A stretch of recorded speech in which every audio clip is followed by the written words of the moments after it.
So I'm going to put it all together, a few mobility exercises you can do from the previous one to do a full body mobility on a regular basis. So we're going to start with open book, lie on down, hand is here on top. I'm going to actually squeeze the top thigh forward a little bit, and then from here I'm going to open up. And then I'm going to release back down. So I'm pushing forward, opening up, keeping that top knee forward as much as possible and down. Now, if my arm doesn't touch the ground, that's okay. We're working towards that mobility. So from here, you can see, so squeezing that leg forward and hand comes forward, up and around. So we're opening the book, reading the tension and the openness of our muscles and the availability for it to work today or them to work today. Okay, you're doing around 30 seconds of each. Beautiful. So then we're going to roll over and we're going to do some ankle mobility. So you're going to sit back and push forward. Sit back and push forward and get into those ankles, get them warmed up. If you need something underneath your knee, please feel free to pop it under. Swapping sides, so sitting in, moving forward and back, getting into that ankle mobility. Around 30 seconds on each would be great. Now we're going to get into some clam mobility, but in side plank. So this is really good for us. So now side plank often ends up with our bottom being back like this, and that's not what we want. We want to push up through our shoulders and push our bottom forward before we start.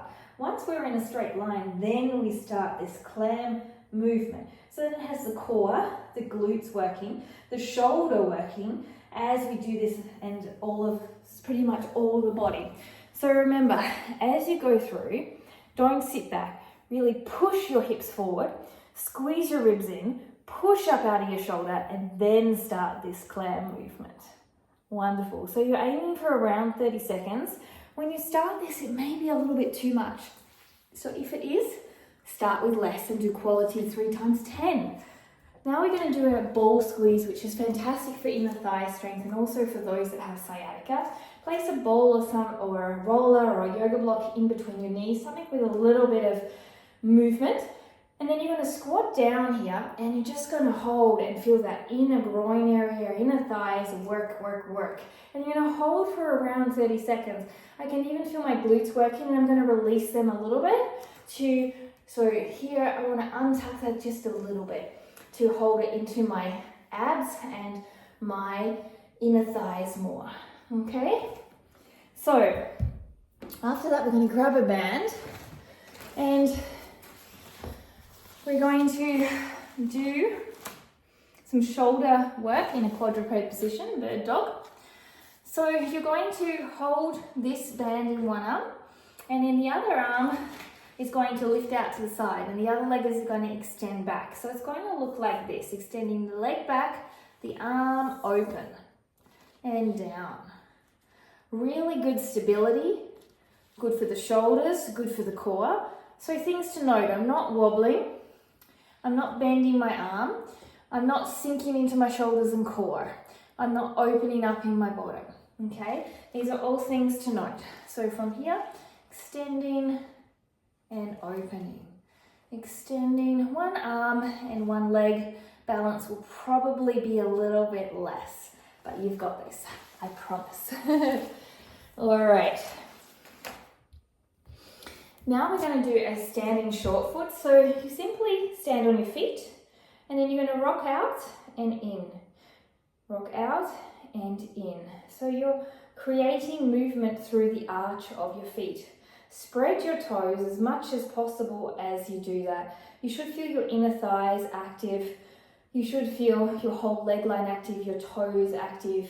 You should start to feel your arches of your feet warm up as you do this. Beautiful.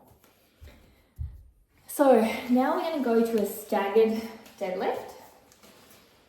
So remember to always incorporate your breathing into this. So I'm going to hold one leg into it at the front and then the other leg is back. Again, I want to watch this rounding of my bottom. We really want the upwardy movement of the sit bones for the hamstrings to come into play in glutes. Oops. From here, I'm going to not let go of the band. I'm going to start tall, use that lean that I felt, come down, and then pull up, push my hips forward. Coming down, pull up, push my hips forward. So, coming down, hips forward. If I was doing it wrong, it would be like this. Doing it right, you can really see the activation in the hamstrings and the change in the posture. And we will do, on each side, around 30 seconds. Find your resistance that you need, or 10 repetitions. Really, whatever you want to go. Beautiful. Now last but not the least, these are just a few exercises you can do. You're going to squat down and you're going to roll onto your tiptoes and back down. Hold if you can and back down. So from here, and try and bring your core in and up. Another option is to sit back on a wall and do this as well. But here are several mobility exercises that you can do as a warm-up to help you to do a better workout, or to do as a daily thing to help you to feel stronger, more mobile and flexible in your body. I hope you enjoy, and don't forget to ring the bell and subscribe. Loving your comments, keep them coming, keep telling me how you're going with it all, and let's keep interacting and having fun. Namaste.